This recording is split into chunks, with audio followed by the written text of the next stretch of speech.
जन जन का देखो मन बरसाया, पर्व पयूषण का दिन आया। जन जन का देखो मन हर्षाया, पर्व पयूषण संदेश ये देता है, धर्म ध्यान करने वाला किस्ती अपनी खेता है। पर्व पयूषण संदेश ये देता है, धर्म ध्यान करने वाला किस्ती अपनी खेता है। अज्ञान तम को दूर हटाया, जन जन का देखो मन बरसाया। अज्ञान तम को दूर हटाया, जन जन का देखो मन हर्षाया। पर्व पयूषण का दिन आया, जन जन का देखो मन बरसाया। भादों के महीने में छा रही बहार है, भादों के महीने में छा रही बहार है। खिली गुलजार है, जब तक की खूब खिली गुलजार है। दान दया का देखो अवसर आया, जन जन का देखो मन हर्षाया। दान दया का देखो अवसर आया, जन जन का देखो मन हर्षाया। पर्व पयूषण का दिन आया, जन जन का देखो मन हर्षाया। बेला तेला करते कोई ढाई, बेला तेला करते कोई ढाई। आत्मा को शुद्ध करते बहन और भाई, आत्मा को शुद्ध करते बहन और भाई। जादू बाग में देखो आनंद छाया, जन जन का देखो मन हर्षाया। पंजाबी बाग में देखो आनंद छाया, जन जन का देखो मन हर्षाया। पर्व पयूषण का दिन आया, जन जन का देखो मन हर्षाया। पर्वों का राजा पयूषण कहलाता है, पर्वों का राजा पयूषण कहलाता है। जीवन में ज्ञान की ज्योति जगाता है, जीवन में ज्ञान की ज्योति जगाता है। जीवन को है सब ने चमकाया, जन जन का देखो मन हर्षाया। जीवन को सबने खूब चमकाया, जन जन का देखो मन हर्षाया। पर्व पयूषण का दिन आया, जन जन का देखो मन। कल्प सूत्र अंतगण सूत्र को तुम सुनना, कल्प सूत्र अंतगण सूत्र को तुम सुनना, जीवन में चारित्र सौरभ को भरना, जीवन में चारित्र सौरभ को भरना। शालिभद्र मुनि ने गीत ये गाया, जन जन का देखो मन हर्षाया।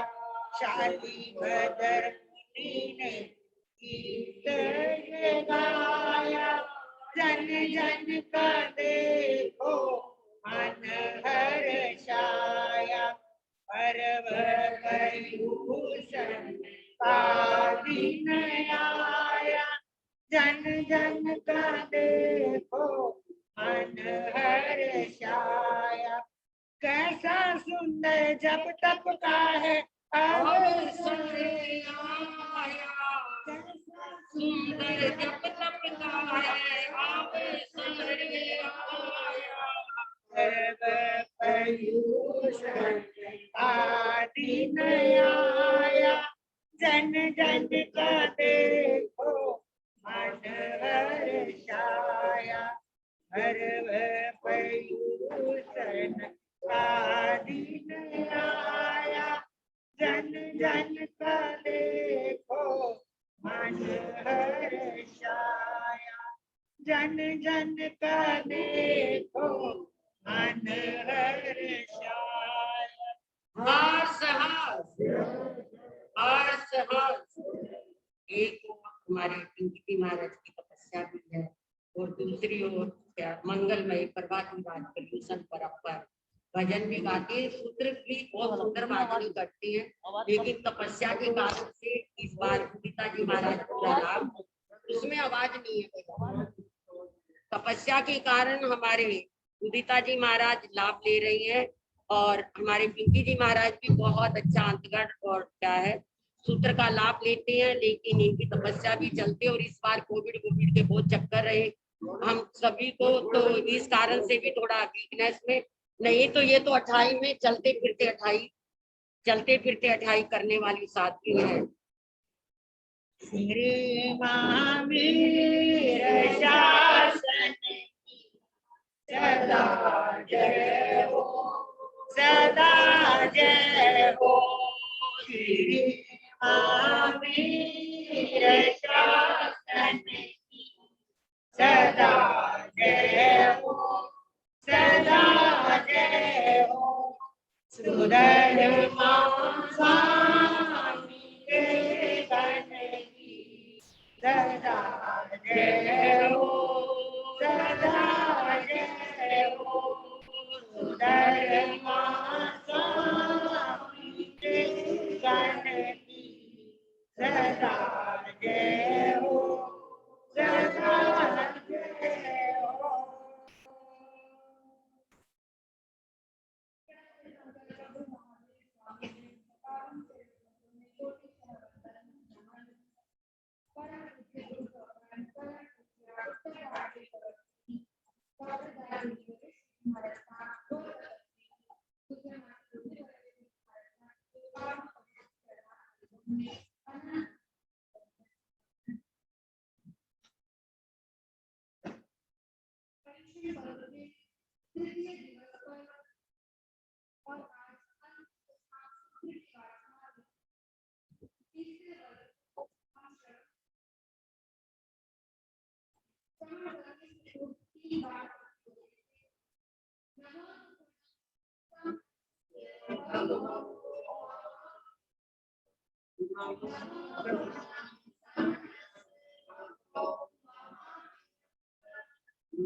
जानेंगे।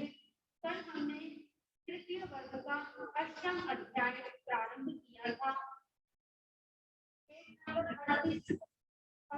हुआ था और उसमें हमारा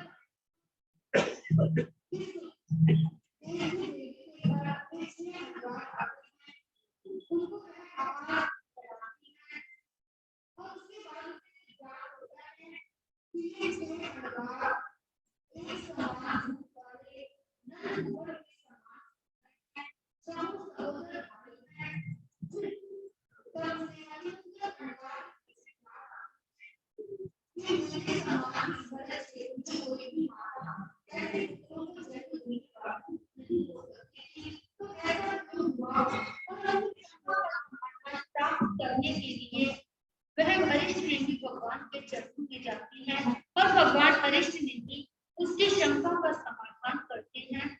शंका का समाधान होने के पश्चात अब उसकी क्या प्रतिक्रिया होती है हम जानेंगे। Page number 38। तैनंसा देवै देवी हरह वरिष्ठ नेमिस्स अन्तिये एयमर्थम सोचा निसम्मम हठ तुठ जावयया हरहं वरिष्ठ नेमिं वंदय नमस्सै वंदिता नमनसिता जेनेव ते छ अणगारा तीर्णे हुआ गच्छै हुआ गच्छिता ते छप्पी अणगारे वंदय नमस्सै वंदिता नमनसिता आगय पंडुआ पप्पुय लोयना पंचुय पडिक्षितिया दरिये वलय बाहा धारा है कलम कुत्सु गंविवा समूसीय रोम हुआ ते छप्पी अणगारे अणि मिसाय दिखिए तेहमानी सुचिरं निरीक्षै निरीक्षिता वंदय नमस्सै वंदिता नमनसिता जेने अर्हा हरित नेमी तेने हुआ गच्छिता अर्हं हरित नेमिं तिकुतो आयाहिनं पयाहिनं करी करिता वंदय नमस्सै वंदिता नमनसिता तमेव धम्मियं जानप वरम गुरुहै दुरुहिता जेनेव वार वै नयरी तेने हुआ गच्छिता वार वै नयरी अणुपविसिता जेनेव सय दिहे जेनेव बाहिरिया उवत्थानशाला तेने हुआ गच्छिता धम्मियाव जानप वराव पच्चोरुहिता जेनेव सय वास करे जेनेव सय सयनिज्जे तेने हुआ गच्छिता सयंसी सयनिज्जंसी निसीयई। भगवान अरिष्ट नेमी का उत्तर सुनकर देव की देवी अत्यंत प्रसन्न हुई और भगवान को वंदन नमस्कार करके वहां गई जहां वे छहों अणगार थे। उन अणगारों को देखकर पुत्र प्रेम के कारण उसके स्तनों से दूध झरने लगा। हर्ष के कारण उसकी आंखों में आंसू भर आए एवं अत्यंत हर्ष के कारण शरीर फूलने से उसकी कंचुकी की कसें टूट गई और भुजाओं के आभूषण तथा हाथ की चूड़ियां तंग हो गई। जिस प्रकार वर्षा की धारा पड़ने से कदम्ब पुष्प एक साथ विकसित हो जाते हैं, उसी प्रकार उसके शरीर के सभी रोम पुलकित हो गए।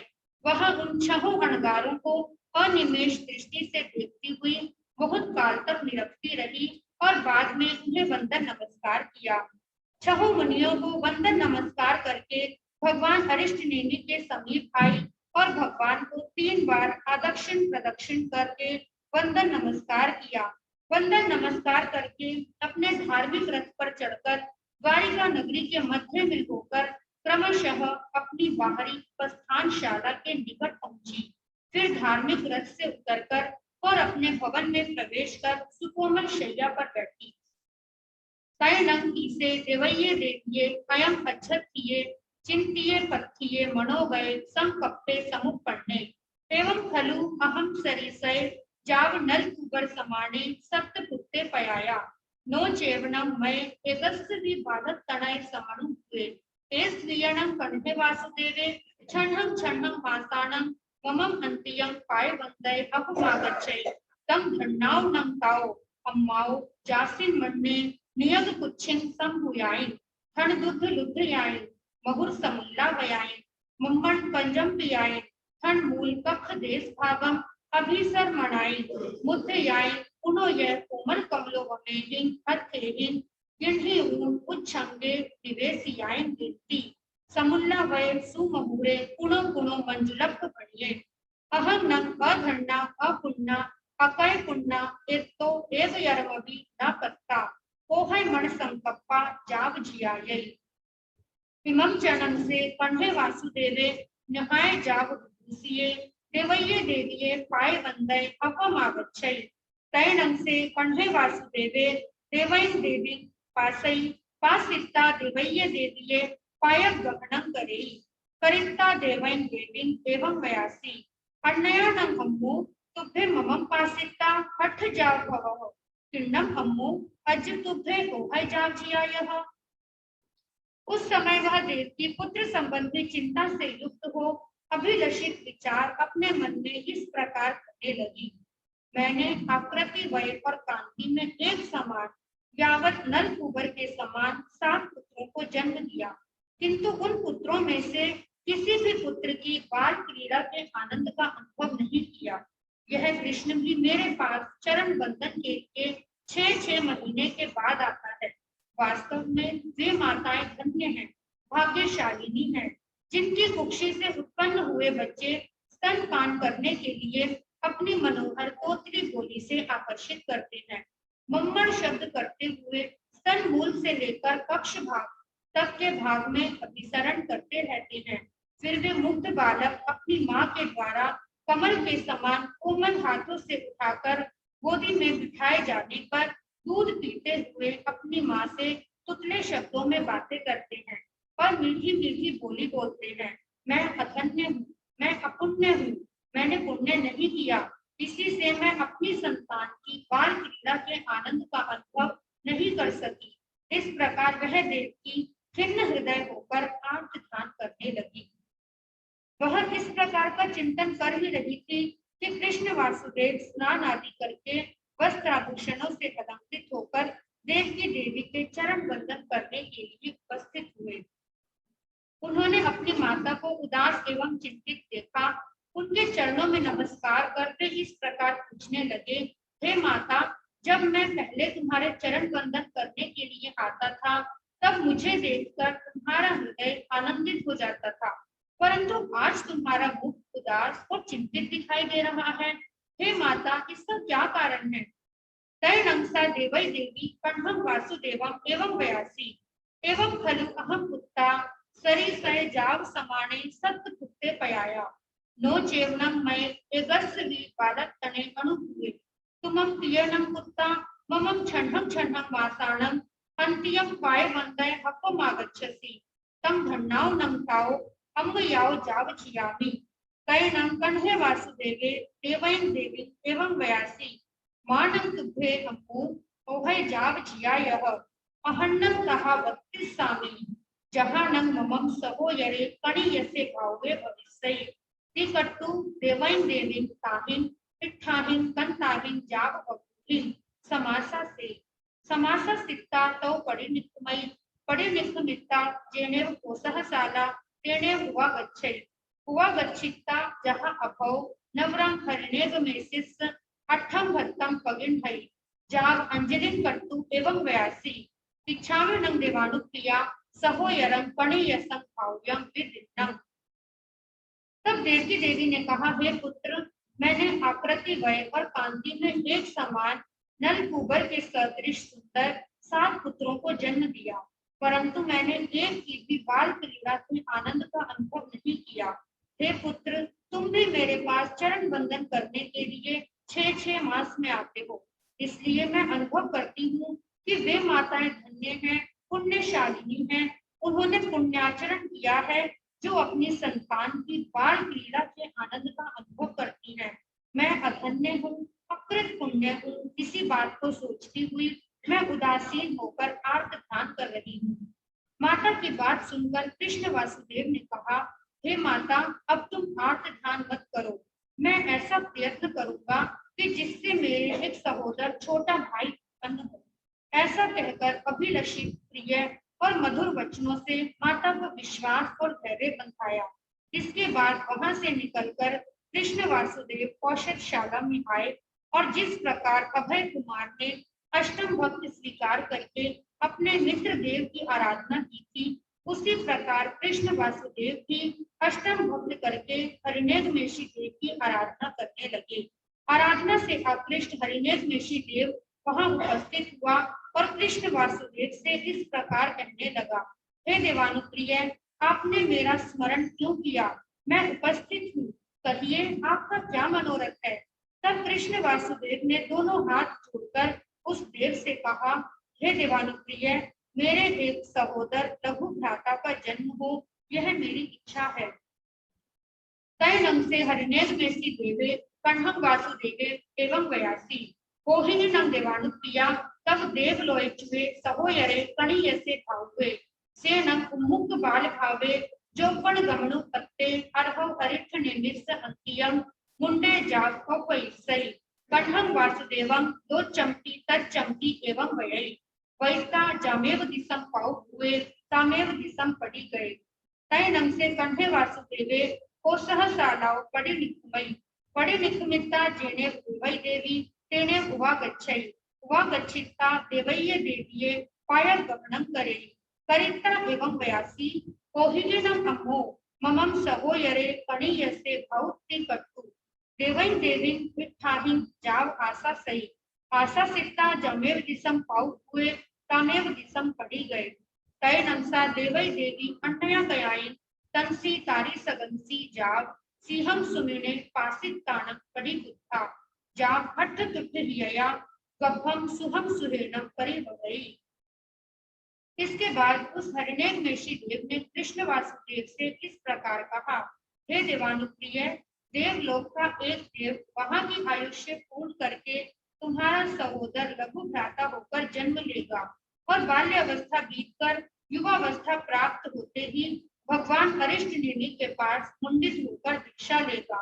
हरिनेश मेशी देव ने कृष्ण वासुदेव से 2-3 बार इसी प्रकार कहा और जिस दिशा से आया था उसी दिशा की ओर लौट गया।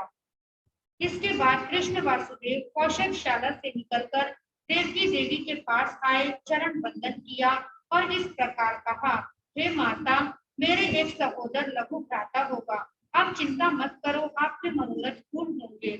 इस प्रकार इष्ट मनोहर और मन अनुकूल वचनों से माता को संतुष्ट करके वे अपने स्थान पर चले गए। कालांतर में देव की देवी सुख शैया पर सोई हुई थी, तब उसने सिंह का स्वप्न देखा। स्वप्न के बाद जागृत होकर पति से स्वप्न का वृत्तांत कहा।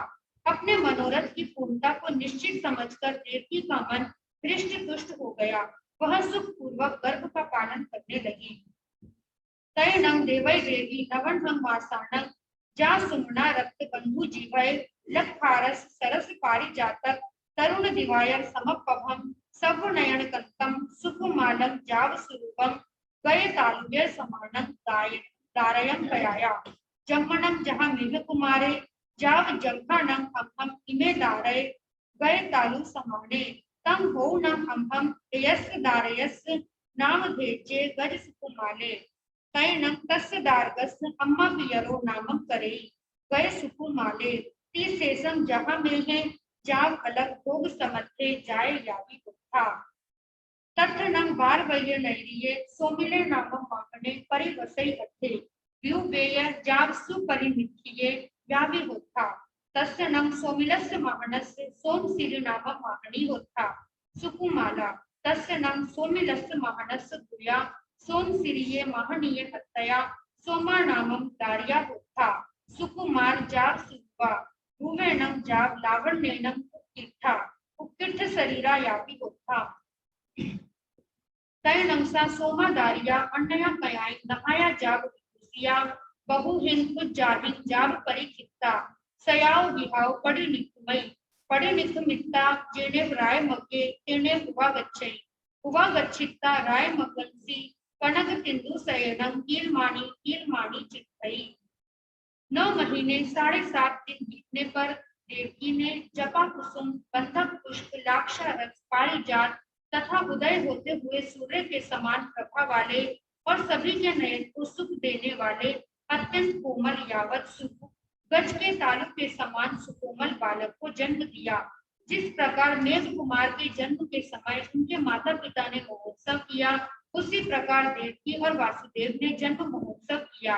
उन्होंने विचार किया कि यह बालक गज के तालु के समान सुकोमल है, इसलिए इसका नाम गज सुकुमार हो।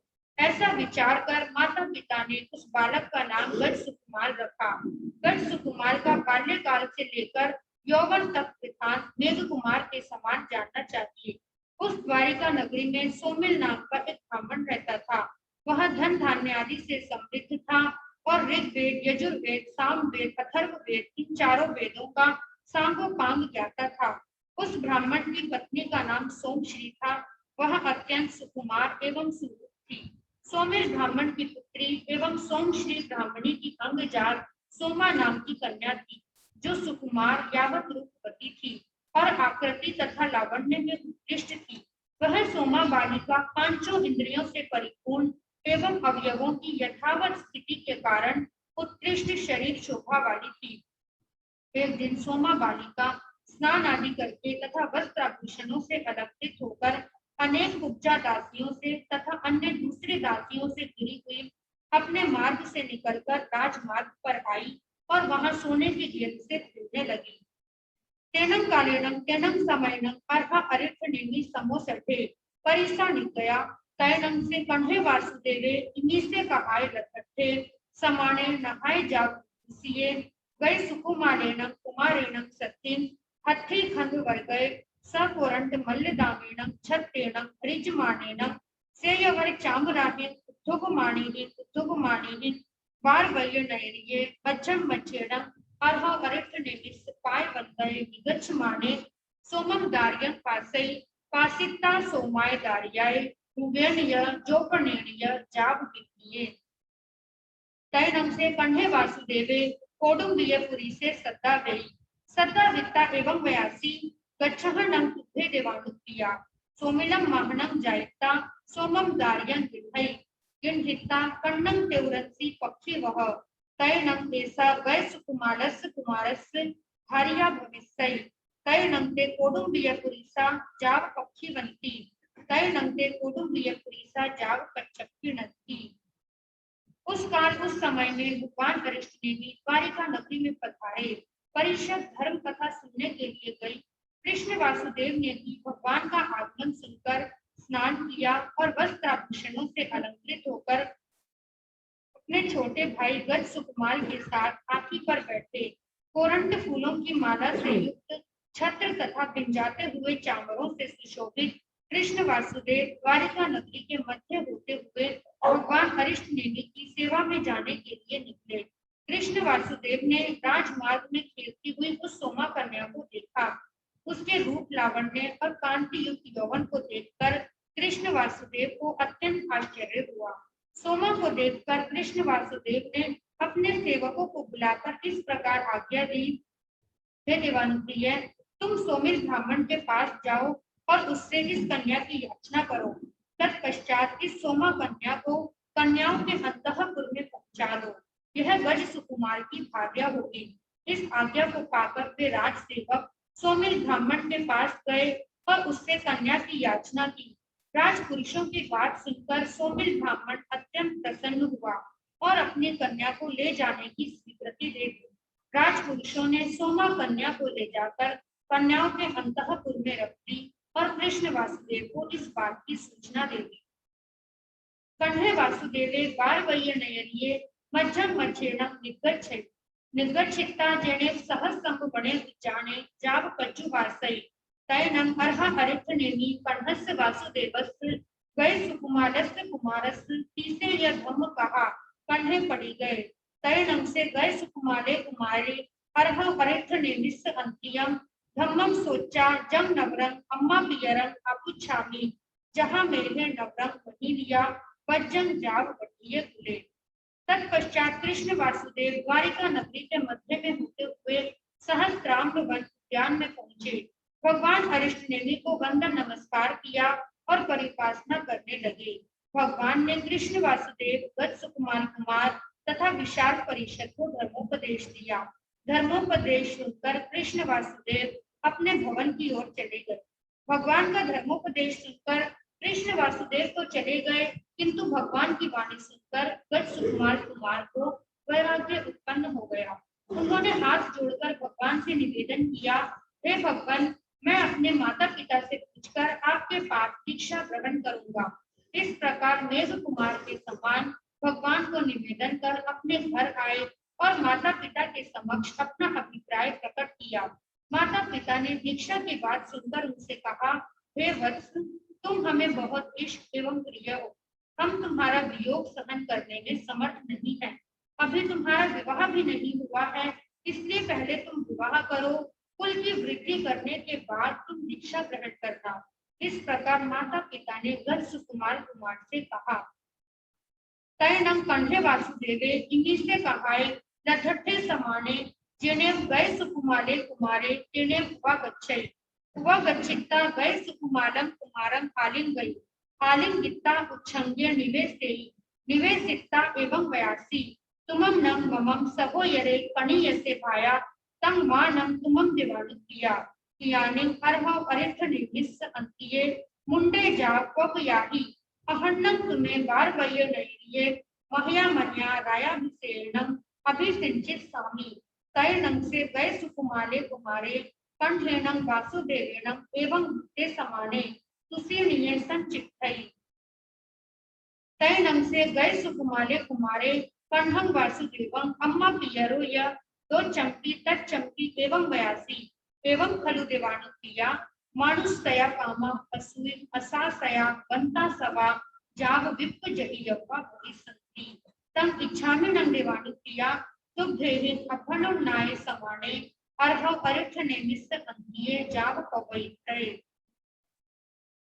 जब गर्भ सुकुमार के वैराग्य की बात कृष्ण वासुदेव ने सुनी तो वे तुरंत गर्भ सुकुमार के पास आए और स्नेह पूर्वक गर्भ सुकुमार को हृदय से लगाया और अपनी गोद में बिठाकर इस प्रकार बोले, हे देवानुप्रिय, तुम मेरे सहोदर छोटे भाई हो, तुम अभी दीक्षा मत लो।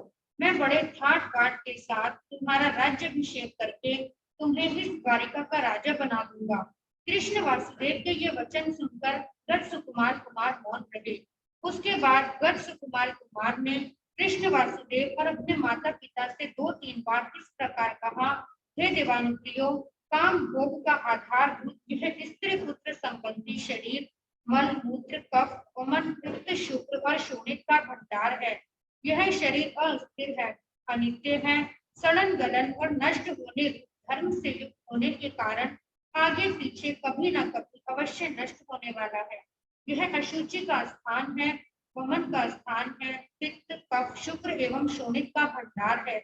यह शरीर दुर्गंध युक्त मल मूत्र और पीप आदि से परिपूर्ण है। इस शरीर को पहले या पीछे एक दिन अवश्य छोड़ना ही होगा। इसलिए हे माता पिता, हे बंधुवर, मैं आपकी आज्ञा लेकर भगवान अरिष्ट नेमि के समीप दीक्षा लेना चाहता हूँ।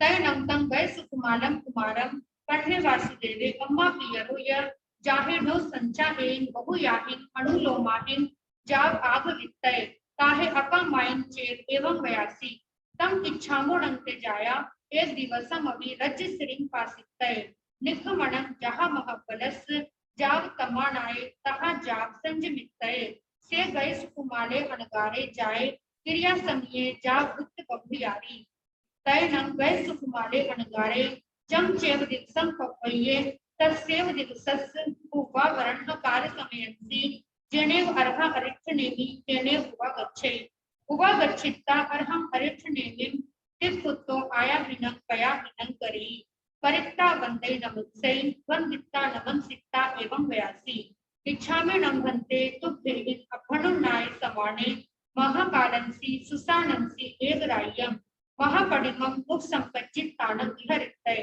अहा सुहम देवानुप्रिया। कृष्ण वासुदेव राजा वसुदेव जी देवकी रानी जब गर्भ सुकुमार कुमार को अनेक प्रकार के अनुकूल और प्रतिकूल वचनों से भी नहीं समझा सके, तब असमर्थ होकर इस प्रकार बोले, हे पुत्र, हम लोग तुझे एक दिन के लिए राज सिंहासन पर बिठाकर तेरी राज्यश्री देखना चाहते हैं, इसलिए तुम कम से कम एक दिन के लिए ही राज्य लक्ष्मी को स्वीकार करो। माता पिता और बड़े भाई के अनुरोध से गर्भ सुकुमार चुप रहे। इसके बाद बड़े समारोह के साथ उनका राज्याभिषेक किया गया। गर्भ सुकुमार के राजा हो जाने के बाद माता पिता ने पूछा, हे पुत्र, तुम क्या चाहते हो? गर्भ सुकुमार ने उत्तर दिया, मैं दीक्षा लेना चाहता हूँ। तब गर्भ सुकुमार की आज्ञा अनुसार दीक्षा की सभी सामग्री उगाई गई और महाबल के समान दीक्षा अंगीकार करके गज सुकुमार अणगार बन गए। वे गिरिया समिति आदि से युक्त होकर सभी इंद्रियों को अपने वश में करके गुप्त ब्रह्मचारी बन गए।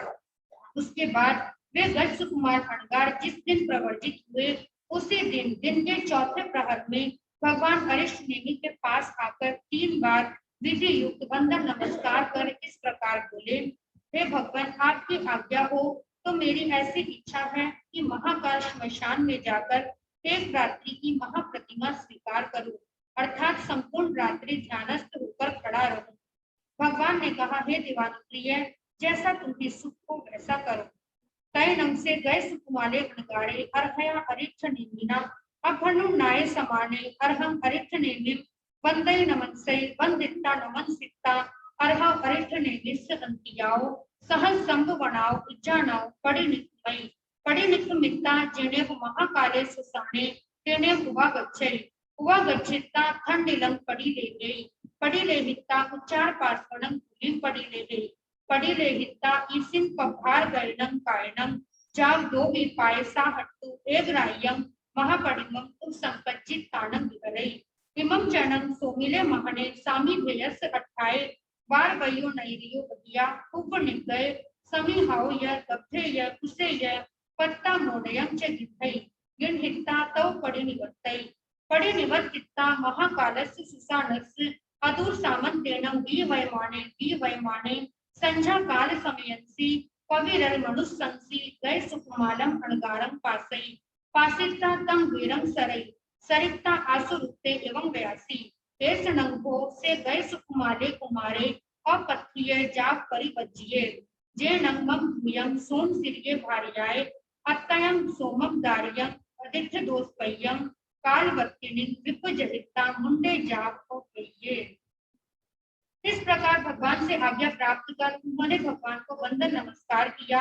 वंदन नमस्कार करके वे सहस्राम्र वन उद्यान से निकलकर महाकाल श्मशान में पहुंचे। वहां जाकर कायोत्सर्ग करने के लिए प्रासुत भूमि तथा उच्चार प्रश्रवण भूमि की प्रतिलेखना की। तत्पश्चात काया को कुछ नमाकर 4 अंगुल के अंतर से दोनों पैरों को सिकोड़कर एक उद्गल पर दृष्टि रखते हुए रात्रि की महाप्रतिमा स्वीकार कर ध्यानस्थ खड़े रहे। गज सुकुमार अणगार के श्मशान भूमि में जाने से पूर्व ही सोमिल ब्राह्मण हवन के निमित्त समिधा दर्भ कुश आदि लेने के लिए द्वारिका नगरी से बाहर निकला था। वह सोमिल ब्राह्मण समिधा कुश डाब और पत्र लेकर अपने घर आ रहा था। संध्या समय जब मनुष्यों का आवागमन नहीं था, घर लौटते हुए सोमिल ने महाकाल श्मशान के पास कायोत्सर्ग करके ध्यानस्थ खड़े हुए गज सुकुमार अणगार को देखा। देखते ही उसके हृदय में पूर्व भव का वैर जागृत हुआ। वह इस प्रकार कहने लगा, अरे यह वही निर्लज्ज श्रीकांति आदि से परिवर्जित अप्रार्थित प्रार्थक गज सुकुमार कुमार है। यह पुण्यहीन और दुर्लक्षण युक्त है।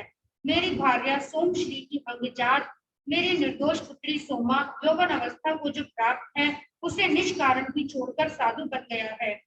तम सेयं खलु मम गए सुकुमारस्य वेर निचायनं करितै एवं संपेहिता दिशा पडिलेखनं करिता सरसं वट्टियं गिण्हिता जेने गए सुकुमाले अणगारे तेने हुआ गच्छिता गए सुकुमालस्य अणगारस्य मथै मट्टियाय पाडिं बद्धै बंधिता जलं कियो चिययाओ फुल्लिये किंसुये समाने है रंगारे कहल्लेन विधै गिण्हिता गए सुकुमालस्य अणगारस्य मथै पक्षी वित्ता धिये तव कृपा में अवक्कमिता जमेव दिशं पाउ हुए तमेव दिशं पड़ी गए। तैनं तस्य गए सुकुमालस्य अणगारस्य शरीरयंसी वेयना पाउ भूया उज्जला जाव दुर्व्यासा तैनं से गए सुकुमाले अणगारे सोमिलस्य माहणस्य मनसा विहप दुस्समाने तम उज्जलम जाव अहियासे तैनं तस्य गए सुकुमालस्य अणगारस्य तम उज्जलम जाव अहियासे मानस्य शुभेनं परिणामेन पसथ अज्जवसानेनं तया वर्णिज्जानं कम्मानं खयनं कम्बरय विकिरणकरं अपूपकरणं अनुपविठस्य अनंते अनुत्तरे जाव केवल वर्णान दंसने समुपन्ने तव कच्छा सिद्धे जाव पहीने। सोमिल ब्राह्मण इस प्रकार विचार करने लगा, मुझे उचित है कि मैं अपने वैर का बदला लूं। इस प्रकार विचार कर उसने चारों दिशाओं में अच्छी तरह देखा। चारों ओर देखकर उसने पास के तालाब से गीली मिट्टी ली और गज सुकुमार अणगार के पास आया। गज सुकुमार अणगार के सिर पर मिट्टी की पाल बांधी और फिर जलती हुई एक चिता में से फूले हुए टेसू के समान खैर की लकड़ी के लाल अंगारों को एक फूटे हुए मिट्टी के बर्तन के टुकड़े में भर कर लाया और धधकते हुए अंगारों को गज सुकुमार अणगार के सिर पर रख दिया। इसके बाद मुझे कोई देख ना ले, इस भय से चारों ओर इधर उधर देखता हुआ वह वहां से भागा और जिस दिशा से आया था उसी दिशा में चला गया। सोमिल ब्राह्मण द्वारा सिर पर अंगारे रखे जाने से गज सुकुमार अणगार के शरीर में महावेदना उत्पन्न हुई। वह वेदना अत्यंत दुखमयी, जाज्वल्यमान और असह्य थी। फिर भी गज सुकुमार अणगार सोमिल ब्राह्मण पर लेश मात्र भी द्वेष न करते हुए समभाव पूर्वक सहन करने लगे। शुभ परिणाम तथा शुभ अध्यवसायों से तदावरणीय कर्मों के कर्म विनाशक अपूर्व करण में प्रवेश किया, जिससे उनको अनंत अंतर निर्व्याघात निराकरण कृतसन प्रतिकूल केवल ज्ञान और केवल दर्शन उत्पन्न हुआ। तत्पश्चात सकल कर्मों के क्षय हो जाने के कारण गज सुकुमार अणगार कृतकृत्य बनकर सिद्ध पद को प्राप्त हुए। बोलिए गज सुकुमार अणगार की जय। वे गज सुकुमार अणगार लोकालोक के सभी पदार्थों के ज्ञान से बुद्ध हुए, सभी कर्मों के छूट जाने से शीतलीभूत हुए, शारीरिक और मानसिक सभी दुखों से रहित होने के कारण सर्व दुख प्रहीन हुए, अर्थात वे गज सुकुमार अणगार मोक्ष को प्राप्त हुए। बोलिए गज सुकुमार अणगार की जय। क्षमा का पुजारी वीर गज सुकुमार था, क्षमा का पुजारी वीर गज सुकुमार था। देव की का लाल था जी, देव की का लाल था, देव की का लाल था जी, देव की का लाल था। क्षमा का पुजारी वीर गज सुकुमार था, क्षमा का पुजारी वीर गज सुकुमार था।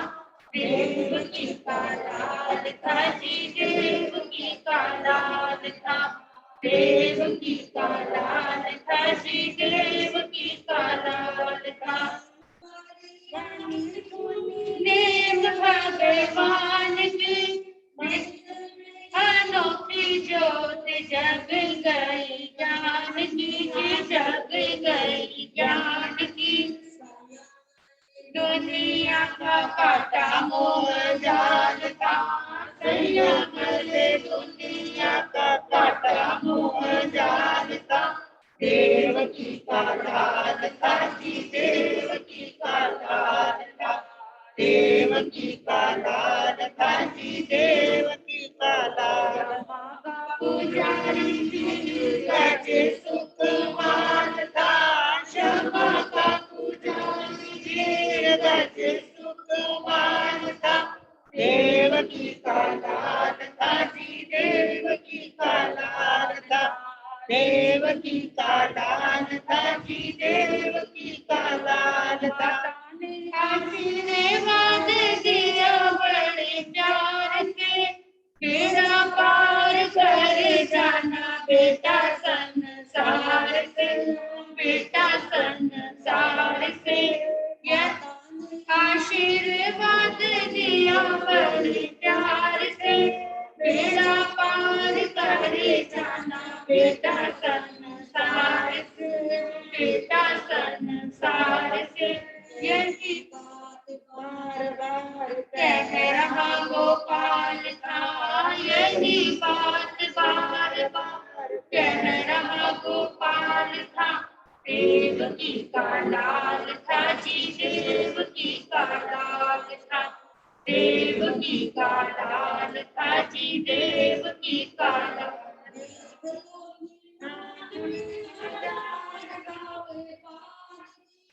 प्रतिशोध आ गया अचानक याद जी, अचानक याद जी। 99 भवबाद की प्रतिशोध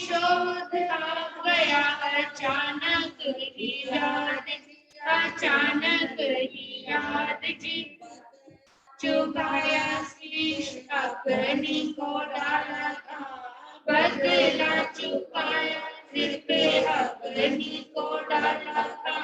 देवकी का लाल था जी, देवकी का लाल था, देवकी का लाल था जी, देवकी का लाल था। लाए मुनि मन में बेड़ा पार, एक क्षण भर भी न लाए मुनि मन में पार, एक क्षण पार, एक पल में। शांत स्वभाव जैसा उनका कमाल था, शांत स्वभाव जैसा उनका कमाल था। देवकी का लाल था जी, देवकी का लाल था, देवकी का लाल था जी, देवकी का लाल था। माता पुजारी वीर गज सुकुमार था, क्षमा का पुजारी वीर गज सुकुमार था। देवकी का लाल था जी, देवकी का लाल था, देवकी का लाल था जी, देवकी का लाल था। गज सुकुमार बनकर मोक्ष को प्राप्त हुए।